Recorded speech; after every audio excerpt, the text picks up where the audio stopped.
was like, there's this 24-hour donut spot just down the street, Hertz Donuts. I'm sure you've been. And she was like, no, I've never been. I was like, you're from Lincoln. Like, what do you mean you've never been? So now it's like a red flag.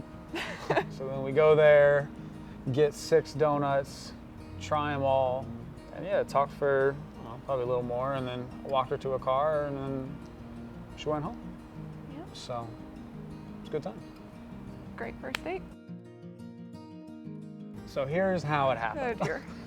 All right, so there's this app that the kids are using these days, Hinge, and we had matched on that, and we had exchanged pleasantries, but hadn't really had a... So formal. Pleasantries. We said hey to each other. But yeah, so when I had originally started a conversation with her, I don't know, it was only a few messages back and forth, but I had asked, like, would you want to meet sometime? And she said that she was running the Lincoln Half Marathon, and that she was going to be busy that weekend, so she wasn't going to be able to do it. I was like, okay, no problem, and wished her luck, and that was really kind of the end of talking on that. And little did he know, I had deleted the app, I think shortly after that conversation. So. Little did he know. No, I did not know. She didn't tell me that she deleted the app. We had followed each other on Instagram, and so I had seen that she had posted that she completed the marathon, and I reached out to her on Instagram, being like, hey, saw you did the marathon, how was it? Would you want to get a drink sometime this week? He sent me a penguin breaking the ice gif. It's this meme of A penguin slapping another penguin, and he falls through the ice. So I was like, hopefully this could break the ice. And then I was very skeptical with how I responded. I was like, yeah, possibly, maybe sometime I might be interested in getting a drink. Yeah. Yep. Yeah. There's a lot of reasons for optimism on my part, for sure. I was with my now maid of honor, but my best friend, and she was like, I was telling her a little bit about Chris, like, he's messaged me a couple times, I haven't responded. She was like, what's the worst that could happen? So that's also what you said in one of your messages after I responded. You're like, what's the worst that could happen? You get a drink, and we can have some decent conversation. Yeah, you get a beverage out of it, some decent conversation. Could be good, glass half full. The waitress came over and was just like, how's everything going? Like, do you guys need anything else? And I was like, I think this is going pretty great. I mean, she's enjoying my jokes. Like, I think we're good. Yeah. Like the next morning on Tuesday, he's like, I don't want to be overzealous. Do you want to go out again? Second date is when I met her dog. Oh, Bug. So she's got a golden retriever. Her name is Bug. She also has a cat. Her name is Boo. So, Bug and Boo. Creativity for the names is next level. Yeah. But I'm not going to be allowed to name our children. That'd be wild. We're all gonna rhyme. What? Just kidding. He invited me to a basketball game that he knew his parents were going to be at. You invited me a couple hours before the game, and you're like, oh, by the way, my parents are going to be there. So I naturally go on Facebook and stalk his profile to see what his parents look like, so I don't sit next to them immediately. And I don't know. I just say anything. Yeah, just be awkward. So I didn't see them until the end of the game, and he had a recruit there.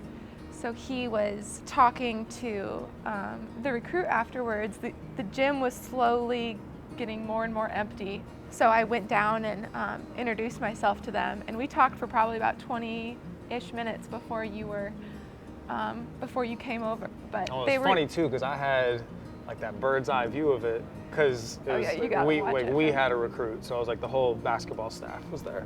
So I'm roommates with the other assistant coach, so I was standing next to him, and I was like, she's talking to my parents. And he was like, all right, like, must be going good, so that was funny. Yeah. And I appreciated that too, and it was very impressive to my parents as well. She sought them out, and introduced herself. And first time that I met your dad and Lisa, I don't think that was together. Yes, it was. We went to Olive Garden, right? Oh yes. Yep. I was very worried. Alisa, my stepmom, is very funny, and my dad and her like to play pranks on me all the time. Very practical jokers. So I was very worried about them meeting Chris because I thought they were going to say something stupid or embarrass me in some fashion. I think for them it was just as much fun to see us, how we interacted together.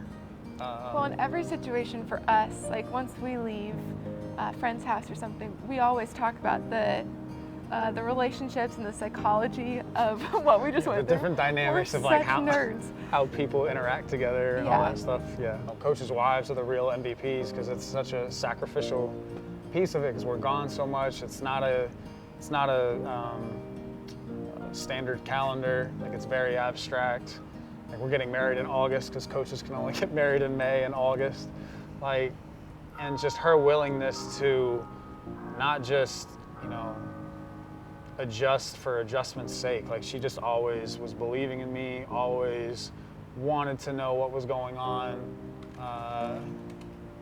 She just would never let me doubt myself. And I think that's something that I've always done in the past is very much doubted myself. And she... I feel like we believed in each other more than we believed in ourselves. Yeah, at times, for sure. But that was the effortless piece of how you just kind of felt yourself wanting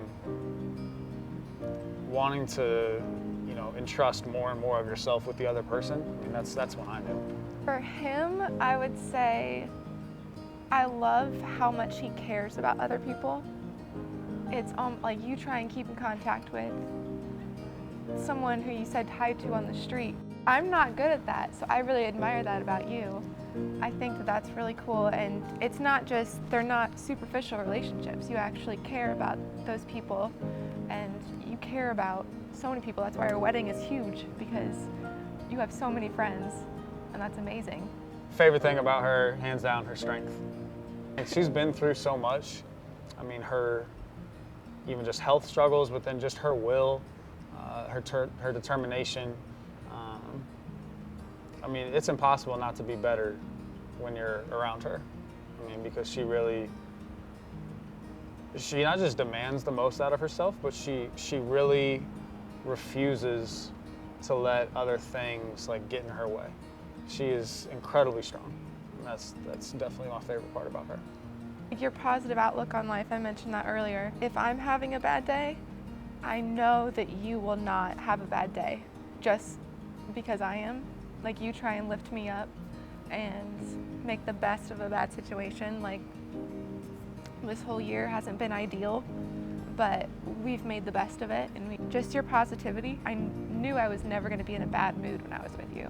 I think that's also why we wanted to spend so much time together so quickly all the times, because you were just an infectious person to be with, because it was never, I knew I was never going to be in a bad mood when I was with you. Her smile. Yeah, big fan of her smile. Okay. It's huge. But yeah, it'll light up a room, Thanks. So that's definitely one that I love.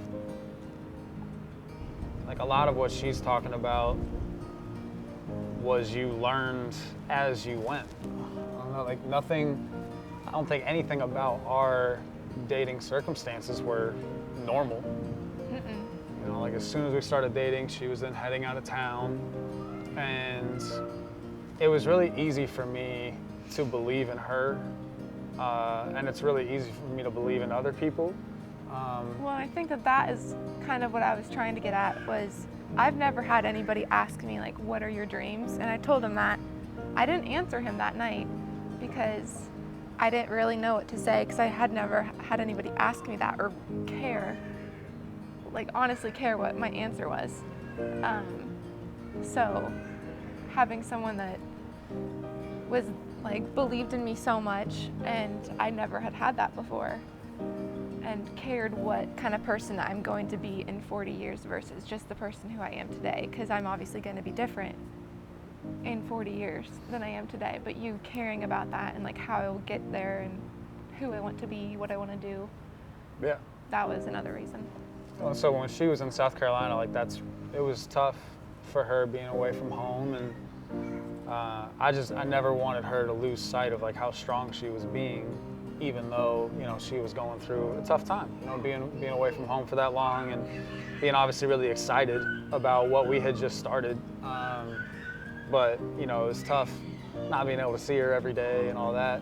As far as then when I knew though, like as she got back and we were able to spend more time together, you know, I knew that I wanted to propose. I was then starting to think about like, all right, when that day comes, how the hell am I gonna do it? Like I really have no idea.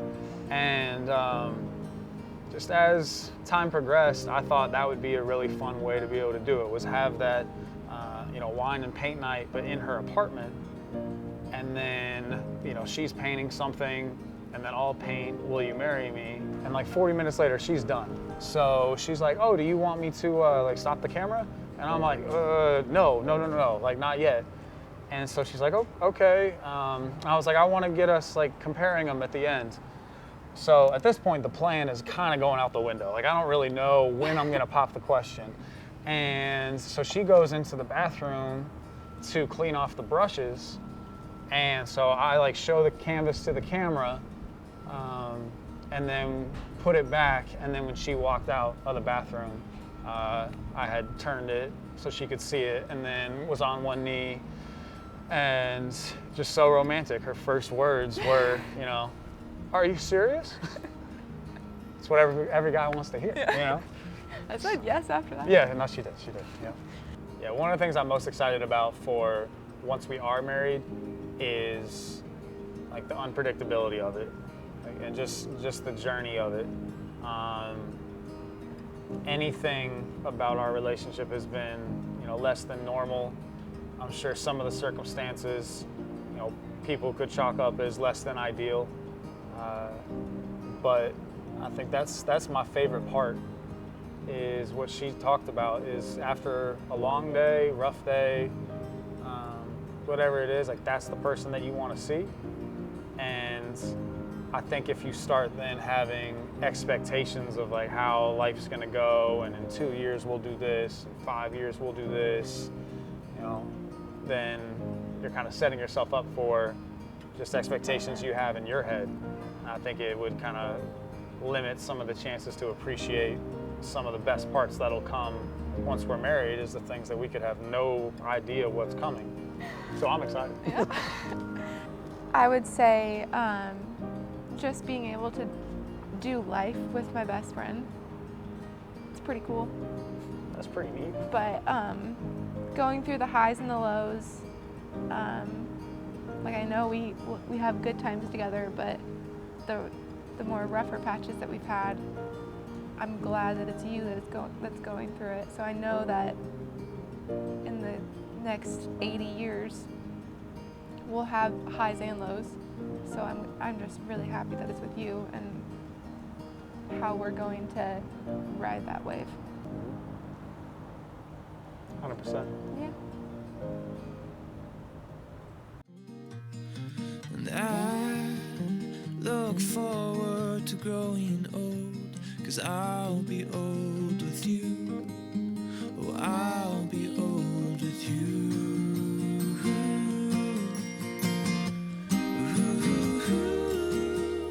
The moon waits tonight. The sun waits the day. Yeah, and I'll await the time when I look you in the eyes and say, oh, I'll say I do.